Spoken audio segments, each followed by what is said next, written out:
খাওয়ার পানি নাই, কোনো পশু পাখি নাই, আকাশের পাখিও নাই, কেউ নাই। একটা মাত্র পানির মশক, একটা মশকের ভেতরে সামান্য কিছু পানি। দুধের বাচ্চা ইসমাইলকে নিয়ে সাইয়েদাতুনা হাজার দাঁড়িয়ে রইলেন। কোনো কথা না বলে বিবি আর বাচ্চাকে রেখে চলে যাচ্ছেন। চোখের পানি ছেড়ে সাইয়েদাতুনা হাজার ডেকে বললেন, ইব্রাহিম একটু দাঁড়াও। কথা নাই, বার্তা নাই, কিছুই বললা না। কি আমার অপরাধ? কেন এই ধুধুমরু প্রান্তরে আমাকে দুধের বাচ্চাটারে রেখে গেলা? শুধু একটা কথাই জানতে চাইবো, এই যে আমাদেরকে রেখে পাষণ্ডের মতো তুমি চলে যাও, এটা কি তোমার নিজের ইচ্ছায় নাকি আল্লাহর ইচ্ছায়? সৈয়দনা ইব্রাহিম কোনো কথা না বলে শুধু প্রশ্নের উত্তর দিলেন, বললেন আল্লাহর ইচ্ছায়। কার ইচ্ছায়? নবীরা নিজের ইচ্ছায় কিছু করে না, যেটাই করে করে কার ইচ্ছায়? সাইয়েদাতুনা হাজার বললেন, ইযান লা ইউদাইয়ুনাল্লাহ, তোমার ইচ্ছায় যদি আমাদেরকে রেখে না যাও, আল্লাহর ইচ্ছায় যদি রেখে যাও, তাহলে আমার ভরসা আছে আল্লাহ আমাদেরকে নষ্ট হতে দিবে না, আল্লাহ আমাদেরকে কোনো কষ্ট দিবে না। আমার আল্লাহই আমার জন্য যথেষ্ট। সুবহানাল্লাহ। আপনারে মায়েরা যারা আছেন, আপনাকে আর আপনার দুই সন্তানকে নিয়ে আপনার স্বামী সিলেটের হাকালুকি হাওরের মাঝখান দিয়ে রেখে আসছে। কি করবেন? পিছনে পিছনে দৌড়াবেন, গালাগালি শুরু করবেন। যদি বলে আল্লাহর ইচ্ছায় তোমারে রেখে গেলাম, জীবনেও মানতে চাবেন না, বলবেন তোরেও বাদ দিলাম, তোর আল্লাহরেও বাদ দিলাম। আছে না নাই? কিন্তু সাইয়েদাতুনা হাজার কেমন নারী ছিলেন, একটা টু শব্দ করেন নাই। শুনতেছেন? কেন ইমাজিন, কল্পনা করতে পারেন?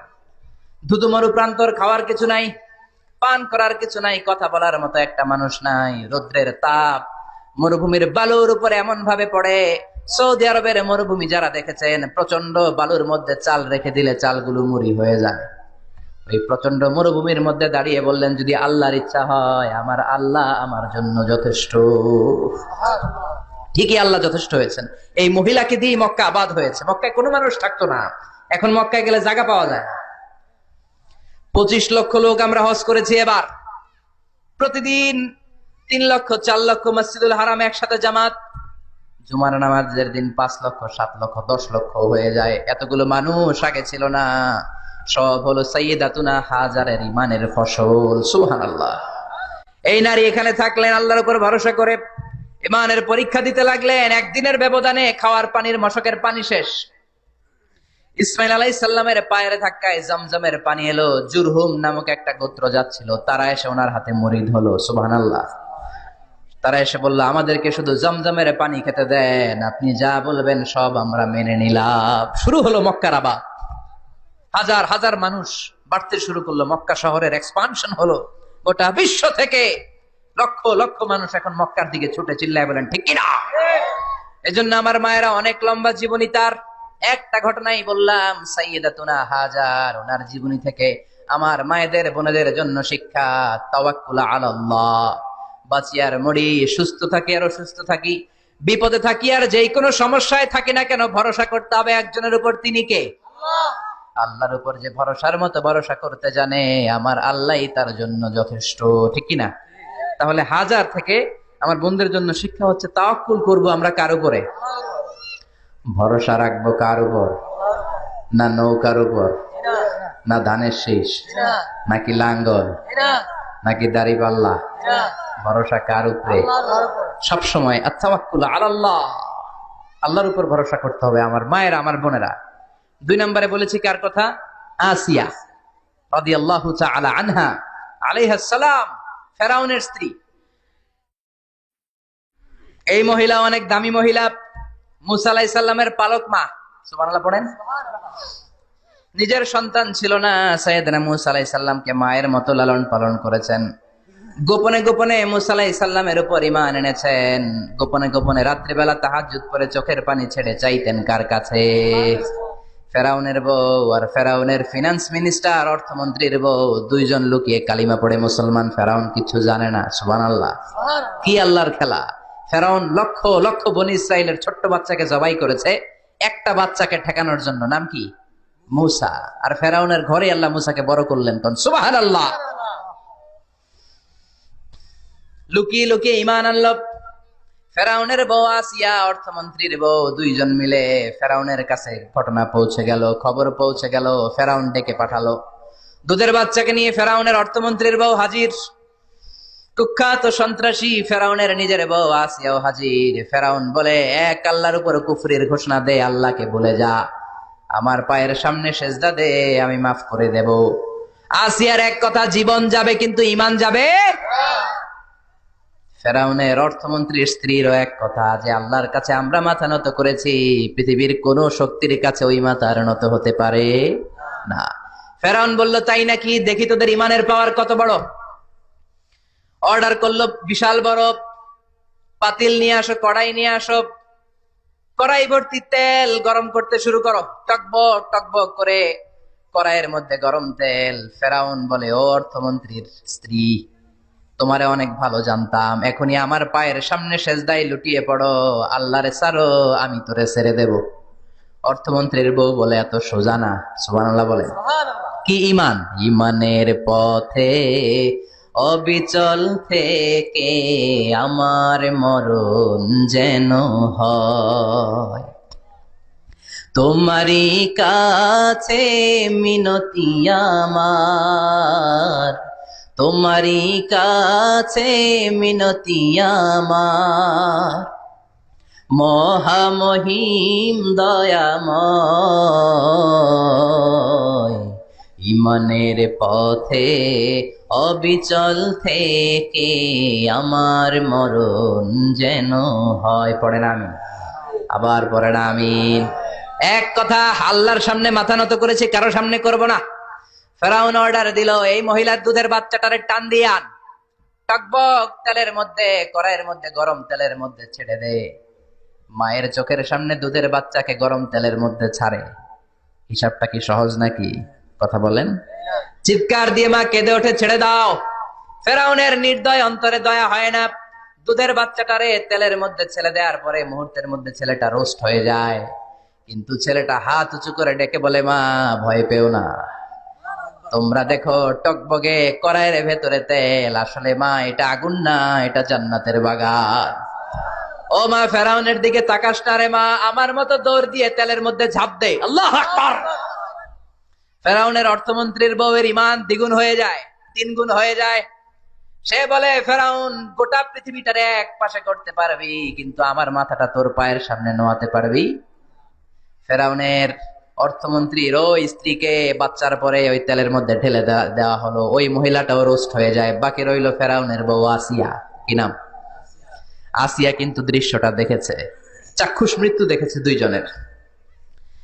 ফেরাউন বলে, আসিয়া, কত অন্তরঙ্গ সম্পর্ক আমাদের, আজীবন কত ভালোবাসা ছিল, কত খুনসুটি ছিল, কিন্তু আমার পায়ের মধ্যে সেজদা দিয়ে প্রমাণ কর তুই আমারে ভালোবাসিস। আসিয়ারও একই কথা, জীবন দিব কিন্তু ঈমান দিব না। ফেরাউন বলল, তোকেও আমি ছাড়বো না, তোকে আমি উলঙ্গ করব।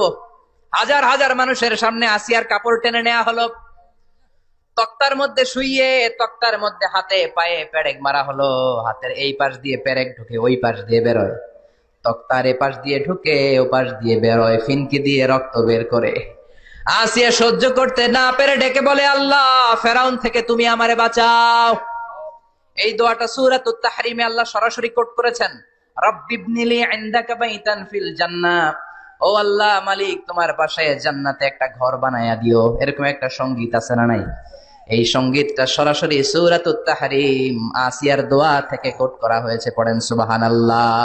মালিক, তুমি জান্নাতে তোমার পাশে আমায় একটি ঘর বানিয়ে দিও, একটি ঘর বানিয়ে দিও, সে বিভীষিকাময় মহাদিনে তোমার প্রতিবেশী করে নিও। মালিক, তুমি জান্নাতে তোমার পাশে আমায় একটি ঘর বানিয়ে দিও, একটি ঘর বানিয়ে দিও। আল্লাহু আকবার। সেই 5000 বছর আগের দোয়া আজও আমরা তাফসীর মাহফিলে গান বানিয়ে বলি। 5000 বছর আগের কথা আজও আমরা কোরআনের আয়াত হিসেবে পড়ি। আল্লাহু আকবার। কি মাকবুল হয়েছেন মহিলাটা আল্লাহর দরবারে। আল্লাহরে বললেন, আল্লাহ, শুধু তোমার ইবাদতের কারণে আজকে আমার এমন দশা উলঙ্গ হওয়া লাগলো, আমার হাতে পায়ে পেরেক ঠোকা হলো। আল্লাহ এখন গরম তেলের মধ্যে ছেড়ে দেয়া হবে, তুমি বাঁচাও। আল্লাহ বললেন, জিব্রাইল, আমার জান্নাতটারে আসিয়ার চোখের সামনে তুলে ধর। আমার আসিয়া দুনিয়ার বুকে থেকে এই জান্নাত দেখে দেখে আমার মেহমান হয়ে আমার কাছে আসবে। আসিয়াকেও গরম তেলের মধ্যে ফেলে দেয়া হলো। দুনিয়ার বুকে থেকে জান্নাতের নমুনাটা দেখতে দেখতে সাইয়েদাতুনা আসিয়া আল্লাহর কাছে চলে গেলেন। পড়েন আল্লাহু আকবার। এজন্য ইমানের পথে অবিচল থেকে আমার মরণ যেন হয়। পড়েন আমিন। তাহলে আসিয়ার জীবনী থেকে আমার মায়েদের জন্য শিক্ষা হলো, ইমান ছাড়া যাবে না, বেঈমান হয়ে মরা যাবে না, মাজারে গিয়ে মুশরিকাদের কাতারে নাম তোলা যাবে। ওই মায়েরা ইমান কেমন করে রক্ষা করবেন? ইমান কত বড় দামি জিনিস, ইমান একজন নারীর মর্যাদা আল্লাহর কাছে কত বাড়িয়ে তোলে। আসিয়ার জীবনে শিক্ষাটা আছে না নাই? কথা কন, বোঝা যায়? বোঝা যায়। তাহলে প্রথমে জানলাম কার কথা? হাজারের কথা। হাজারার জীবনী থেকে শিক্ষা ছিল তাওয়াক্কুল করতে হবে একজনের উপর, তিনি কে? আল্লাহ। আসিয়ার জীবনী থেকে আমরা কি শিখলাম? ইমান রক্ষা করতে হবে। জীবন যাবে, ইমান যাবে, জীবন যাবে, ইমান যাবে। 3 নম্বরে মারিয়াম আলাইহিস সালাম, আজীব একটা মহিলা, স্বামী ছাড়া তার পেটের ভেতরে সন্তান দিয়েছে কে? আবার ওনার নামে কোরআনে একটা সূরা দিয়েছে কে? কি নাম? সূরাতু মারিয়াম। কাফ হা ইয়া আইন সাদ, যিকরু রাহমাতি রাব্বিকা আবদাহু জাকারিয়া। আল্লাহু আকবার। কি সুন্দর সূরা, কি অন্তমিল, কি চমৎকার ঘটনার বর্ণনা। ওনার নামেও সূরা, ওনার ফ্যামিলির নামেও সূরা। ওনার আব্বার নাম ইমরান, মায়ের নাম হান্না বিনতে ফাকুজ। ওনাদের ফ্যামিলিটা আল্লাহর কাছে এত প্রিয়, আল্লাহর একটা সূরা দিলেন ইমরানের পরিবারের সূরা। কোন? সুবহানাল্লাহ। কোরআনের 3 নাম্বার সূরা, সূরাতু আলে ইমরান। কি নাম? সূরাতু। আবার কোরআনে আল্লাহ ওনাকে বলেছেন সিদ্দিকা, মানে সত্যবাদী নারী। আবার আল্লাহ বলেছেন ওয়ালাইসা যাকারু কাল উনসা, এটা এমন মেয়ে কোন পুরুষ এই মেয়ের মতো হতে পারে? ওনার মা হান্না বললেন, আল্লাহ আমার পেটে ছেলে না মেয়ে আমি জানি না। যখন মারিয়াম পেটে, আল্লাহ ছেলে হোক মেয়ে হোক বাইতুল মুকাদ্দাসের খাদেম হিসেবে তুমি কবুল করে নাও। আমার পেটে যা আছে তোমার জন্য মানত করে দিলাম। কিন্তু ভূমিষ্ঠ করার পরে দেখে মাইয়া, ভূমিষ্ঠ করার পরে দেখে কি? মেয়ে। ভাবছিল ছেলে, ছেলে হইলে খাদেম হবে, এখন মেয়ে।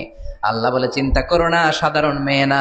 ওয়ালাইসা যাকারু কাল উনসা, এটা এমন মেয়ে কোন ছেলেরাও এই মেয়ের মতো হতে পারে। এই মেয়েকে দিয়ে দেওয়া হলো বাইতুল মাকদাস, one of the major 3 mosques in Islam. ইসলামের সর্বশ্রেষ্ঠ 3টা মসজিদের একটা।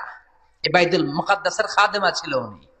মসজিদ ক্লিন করতো আর ইবাদত করতো, ইবাদতে মশগুল হয়ে থাকতো, পাগল পাড়া হয়ে থাকতো, চক্ষু বন্ধ করে আল্লাহর কথা স্মরণ করতো।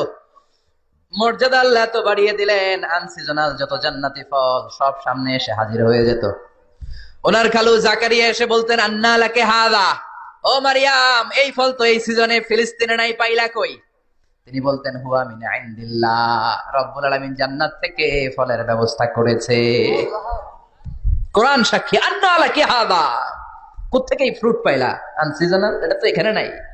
উনি বললেন হুয়া মিন ইনদিল্লাহ, ইন্নাল্লাহা ইয়ারযুকু মান ইয়াশাউ বিগাইরি হিসাব। আল্লাহ এরকম যারে চায় বিগাইরি হিসাব রিজিক দিয়ে থাকে। সুবহানাল্লাহ বলেন। সব সময় আল্লাহর ইবাদত, সব সময় তাহাজ্জুদ, সব সময় জিকির করতেন লা ইলাহা ইল্লাল্লাহু মুহাম্মাদুর রাসূলুল্লাহ। ওনার পুরো জীবনের কোন মুহূর্ত আল্লাহর জিকির থেকে খালি যায় নাই, সব সময় ইবাদতে মশগুল, সব সময় কি? তার মানে মারিয়ামের জীবনী থেকে আমাদের শিক্ষা, আমার মায়েরা বোনেরা ইবাদতে মশগুল থাকতে হবে। কিন্তু দুর্ভাগ্যজনক হলেও সত্যি, আমার বোনেরা জি বাংলা নিয়ে মশগুল থাকে। ওনারা মশগুল থাকে ঠিকই, তবে ইবাদত নিয়ে না। কি নিয়ে? কথা কন। জি বাংলা কি এখনো দেশে চলে? স্টার জলসা এগুলো চলে, কিরণমালা, এই সিরিয়াল গুলো চলে। নতুন সিরিয়াল আসছে, নাম কত কয়েকটা, ওয়াজ মাহফিলে বলা লাগবে আমাদের। কি নাম, কি চলে এখন জানো না তুমি? সর্বনাশ, পাগলের মতো মহিলাগুলো বসে থাকে, রাতে দেখতে না পারলে সকালে কাজা কাফার আদায় করে, আছে না নাই? কাজা আদায় করে ফেলে সকালে। খবরদার, জি বাংলা, স্টার জলসা, হিন্দি মুভি নিয়ে মশগুল থাকা যাবে না আমার বোনেরা। আপনিই পারেন আপনার ফ্যামিলিটারে জান্নাতি ফ্যামিলি বানাতে। আপনি পারেন পরিবারটারে শান্তিময় করতে। নারী ভালো তো পরিবার ভালো। এজন্য মারিয়াম আলাইহিস সালামের জীবনী থেকে আমার বোনদের জন্য শিক্ষা, ঘরের সব কাজ শেষে অবসর যে সময়টা পাবো ইবাদতে মশগুল হয়ে যাব, ঠিক কিনা? ইবাদতে মশগুল থাকার দরকার আছে না নাই?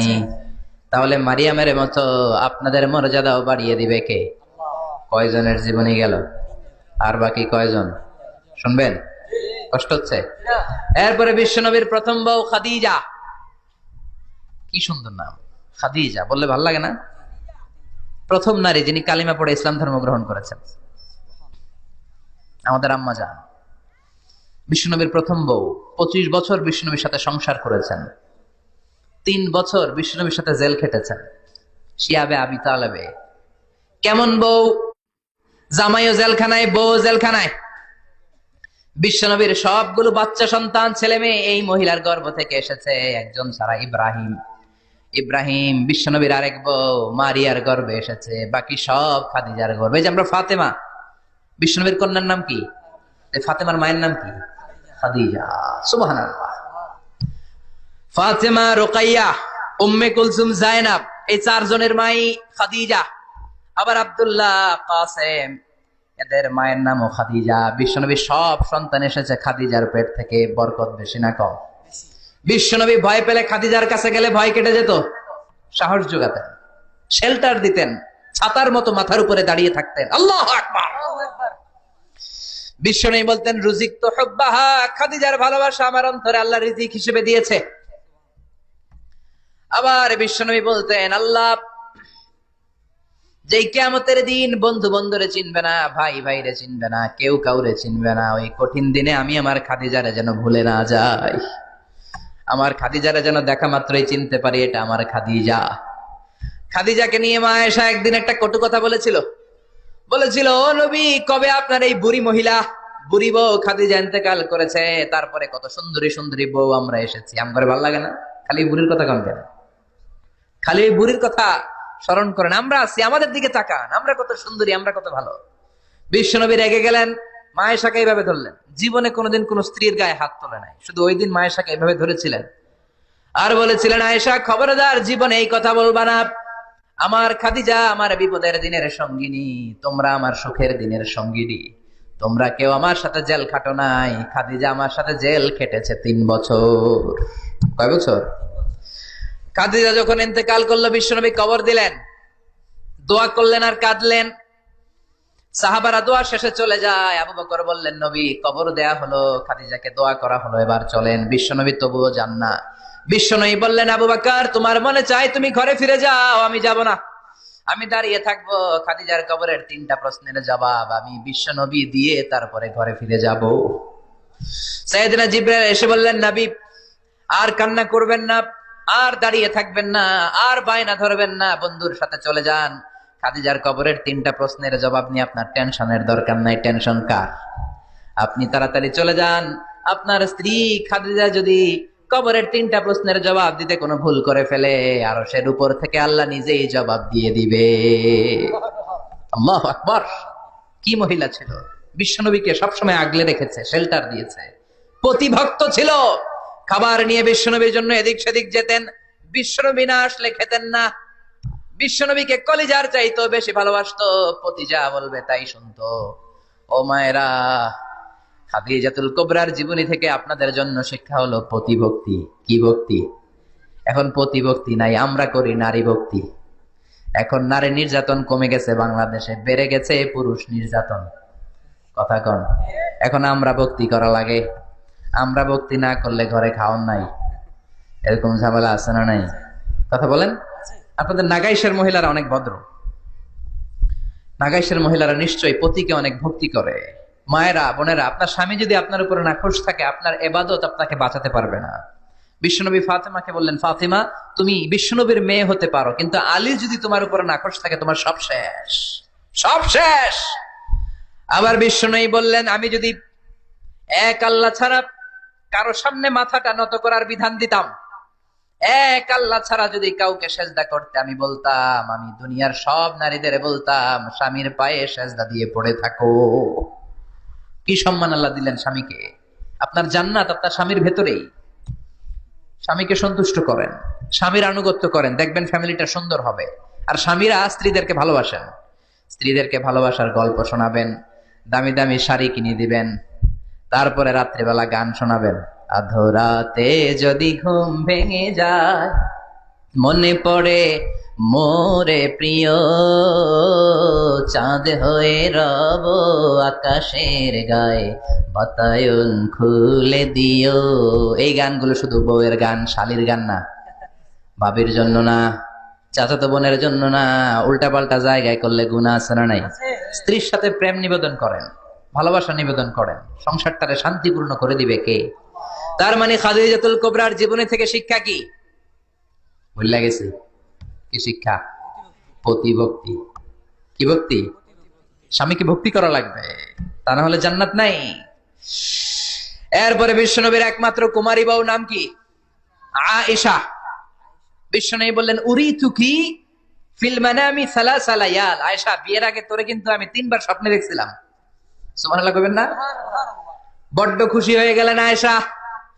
এরপরে বললেন, 3 বার স্বপ্ন দেখার পরে তোমার ব্যাপারে মনের মধ্যে কেমন কেমন যেন ভালো লাগে।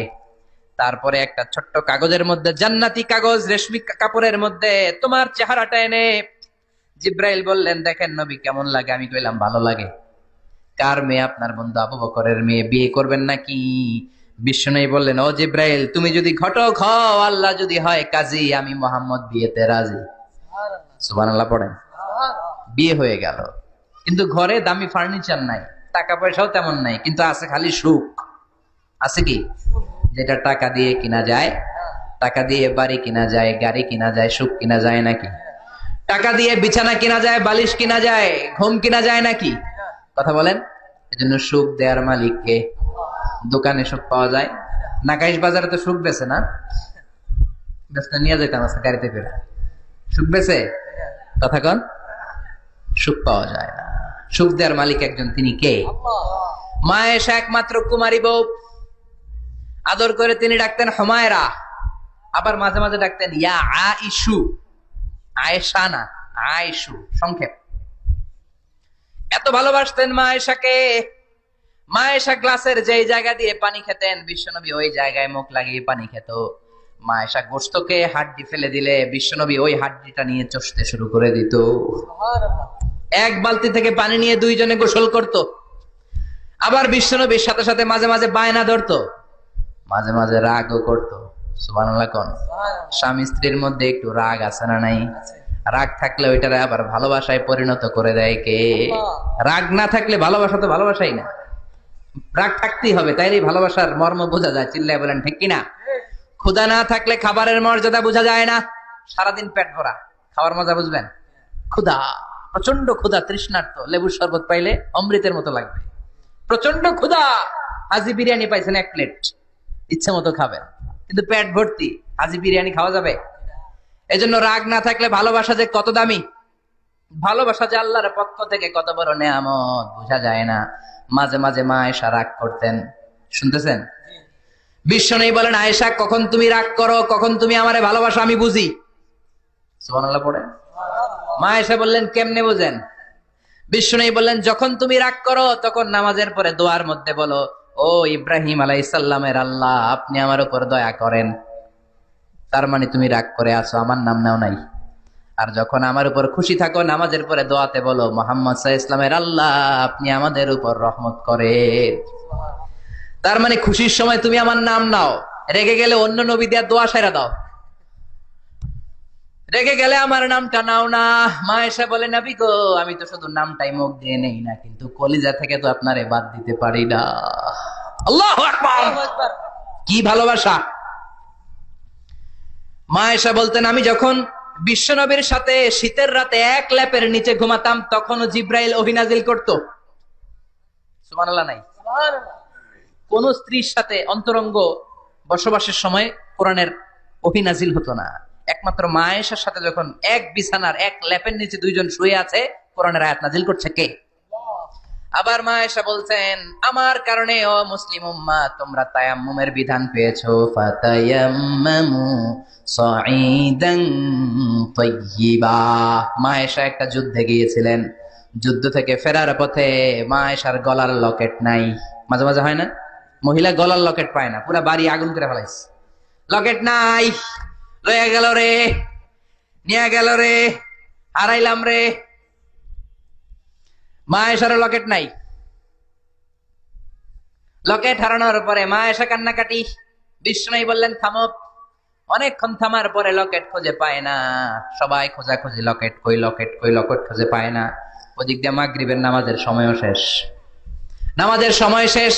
আর যেই জায়গায় লকেট খোঁজার জন্য থামা হয়েছে ওই জায়গায় আবার পানি নাই, পানি সামনে, পানির দিকেও যেতে পারে না, লকেটও খুঁজে পায় না, নামাজও পড়া যায় না। সব সাহাবীরা মিছিল শুরু করছে, আবু বকর রে ধর, ধর ধর, আবু বকর রে ধর। আবু বকরের মেয়ের কারণে নামাজ আমাদের চলে যাচ্ছে। সাইয়েদনা আবু বকর ঘটনা বেসামাল দেখে আয়েশার কাছে গেল, যে দেখে বিশ্বনবী মা আয়েশার কোলের মধ্যে, ল্যাপের মধ্যে মাথা দিয়ে শুয়ে আছে। রাগের চোটে বুখারীর বর্ণনা, আঙ্গুল নিয়ে মা আয়েশার পেটের মধ্যে দিল এক খোঁচা। লকেট হারাইলি কেন? তোর জন্য বাইরে মিছিল চলে, তোর জন্য বাইরে সব সাহাবারা বলে নামাজ পড়তে হবে, সময় নাই। ও আবু বকর, আপনার মেয়ের কারণে এই কাণ্ড। খাসরা মানে কুমর। আবু বকর মা আয়েশার খাসরাতে এত জোরে গুতা মেরেছেন, মা আয়েশা বললেন এই গুতার কারণে আমি অনেক দূরে চলে যাওয়ার কথা ছিল, ব্যথার চোটে, কিন্তু যাই নাই, কারণ কোলে কে? কোলের মধ্যে বিশ্বনবীর মাথা, নড়ে গেলে বিশ্বনবীর ঘুম ভেঙে যাবে, ব্যথাটা হজম করেছি, নড়ি নাই। আল্লাহ তখন আয়াত নাজিল করলেন, ফালাম তাজিদু মাআন ফাতায়াম্মামু সাঈদান তাইয়্যিবা। ও সাহাবারা, মিছিল বন্ধ করো। কোন নারীর বিরুদ্ধে মিছিল করো? এই নারীর সাথে তো বিয়ে আমি সরাসরি বিশ্বনবীরে দিয়েছি।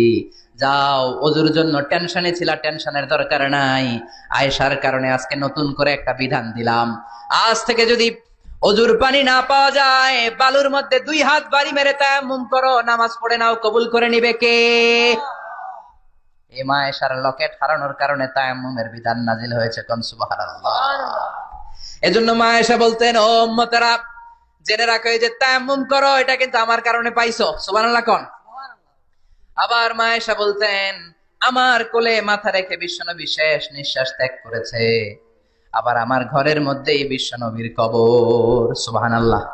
বিশ্বনবীর কবরটা কিন্তু মা আয়েশার ঘরের মধ্যে। এখনো বিশ্বনবীর কবরে যেই জায়গায়, এই জায়গায় মা আয়েশার ঘর ছিল। সুবহানাল্লাহ কোন। 2210টি হাদিস বর্ণনা করেছেন। কত? কথা কয় না। 2210টা ফ্যামিলির হাদিস বর্ণনার জন্য মা আয়েশাকে আল্লাহ তাআলা বিশ্বনবীর ট্যাপ রেকর্ডার বানিয়ে পাঠিয়েছেন। যাই বিশ্বনবী বলতেন, ট্যাপ রেকর্ডের মতো রেকর্ড করে সব সাহাবীদের কাছে বর্ণনা করতেন। কত কবিতা উনি নিজে জানতেন, নিজেই জানে না। কত মাসালা যে জানতেন তার কোনো হিসাব নাই।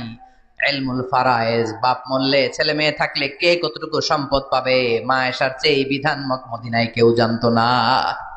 বিশ্বনবীর ইন্তেকালের পরে সাহাবাদের মধ্যে কোনো মাসালা নিয়ে কনফিউশন হলে সব সাহাবারা আম্মা জান আয়েশার কাছে এসে সলিউশন নিয়ে যেতেন। সুবহানাল্লাহ কোন। বিশ্বনবী যা বলেছেন সব মুখস্থ রেখেছেন, সব জ্ঞানের কথা ছড়িয়ে দিয়েছেন, সব সময় পড়াশোনা করতেন। সুবহানাল্লাহ।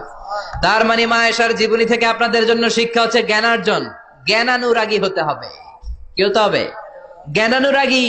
বুখারীর বঙ্গানুবাদ পাওয়া যায়, কোরআনের বঙ্গানুবাদ পাওয়া যায়, ইসলামিক অনেক ভালো ভালো রাইটারের বই পাওয়া যায়, ঠিক কিনা?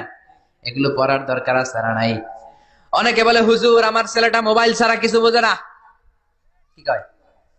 মোবাইল ছাড়া কিছু বোঝে না। হুজুর মোবাইল দিলে ঠান্ডা, মোবাইল নিলে কান্দে, এরকম আছে না নাই? এর কারণ হাজব্যান্ড ওয়াইফ দুইটার কাছে সবসময় মোবাইল। কথা কন। বাবার কাছেও মোবাইল, মায়ের কাছেও মোবাইল, তো ছেলে মোবাইলের জন্য কাঁদবে না তো কি করবে? বাবার হাতেও যদি বই থাকে, মায়ের হাতেও যদি বই থাকে, ছেলে মোবাইল চাবে নাকি? ছেলেও চাবে বই, ছেলে চাবে কি? কথা বুঝতে পেরেছেন? এই জন্য জ্ঞান অনুরাগী হতে হবে মা আয়েশার মতো। মা আয়েশা 2210টা হাদিস মুখস্থ করেছে, আপনি কয়টা করছেন? উনি পারলে আপনি পারবেন না কেন? মায়েরা শুনতেছেন তো? আশা করি আপনারা শুনতেছেন। তাহলে মা আয়েশার জীবনী থেকে আমরা শিক্ষা পেলাম, জ্ঞান চর্চা করতে হবে। সর্বশেষ কোন নারী? কথা কন। ফাতিমা রাদিয়াল্লাহু তাআলা আনহা, বিশ্বনবীর কলিজার টুকরা। চাচাতো ভাই আলীর সাথে বিয়ে হলো। আলী যখন প্রস্তাব দিল ফাতেমার কাছে, যে বলে, ও ফাতেমা রাজি আছো কিনা? চুপচাপ, কথা কয় না। বিশ্বনবী বুঝলেন রাজি, দুইজনকে বিয়ে পড়িয়ে দিলেন। বিয়ে পড়িয়ে দুইজনকে দাঁড় করিয়ে দিয়ে বিশ্বনবী অজু করলেন। অজু করার পরে সামান্য কিছু অজুর পানি ছিল, আলীর মাথার মধ্যে ছিটিয়ে দিলেন, বরকতের পানি। সুবহানাল্লাহ কইবেন না? অজু করে সাইয়েদনা আলীর মাথার মধ্যে ছিটিয়ে দিলেন আর দোয়া করে দিলেন, বারাকাল্লাহু লাকুমা ওয়া বারাকা আলাইকুমা ওয়া জামাআ বাইনাকুমা ফি খাইর। আল্লাহ তোমাদের দুইজনকে বরকত দিয়ে দাম্পত্য জীবন শুরু করার তৌফিক দান করুক। আবার দোয়া করলেন, আল্লাহুম্মা বারিক লাহুমা ফি বিনাইহিমা, ওদের সম্পর্কে বরকত দেন। ওয়া নাসালিহিমা, শিবলিহিমা, ওদের গর্ভে যে সন্তান আসবে এগুলোর শ্রেষ্ঠ সন্তান বানান। 1 বছরের ব্যবধানে ঘরটাকে আলোকিত করে প্রথম সন্তানের জন্ম হাসান। সুবহানাল্লাহ। হাসান রে বিশ্বনবী এত আদর করেছেন, বিশ্বনবীর কাছ থেকে এত আদর কেউ কোনোদিন পায় নাই। হাসান রে বিশ্বনবী ডাকতেন লুকা। বুখারীর বর্ণনা। শব্দটা কি? লুকা মানে পিচ্ছি। ছোট বাচ্চাদেরকে আপনারা কি কন? আরে পিচ্ছি তো আমি কইছি, আপনারা কি কন? নাগাইছে কি বলেন? বাচ্চা বলেন, বাবু বলেন, আর কিছু কি বলেন? আর আর কিছু নাই। তাহলে এই যে বাবু পিচ্ছি, হ্যাঁ, এই বাবু পিচ্ছি আরবি হচ্ছে লুকা। বিশ্বনবী ফাতেমার ঘরে এসে বলতেন, আইনা লুকা, পিচ্ছিটা কই রে? আমার হাসান কই, আমার নানা ভাই কই? আর বিশ্বনবীর আওয়াজ শুনলে হাসান এসে বিশ্বনবীর কাঁধে। আল্লাহু আকবার। বিশ্বনবী বলতেন, ফাতেমা আমার কলিজার টুকরা, যে ফাতেমারে কষ্ট দেয় সে আমারে কষ্ট দেয়, ফাতেমারে আনন্দ দেয় মানে আমি বিশ্বনবীরে আনন্দ দেয়।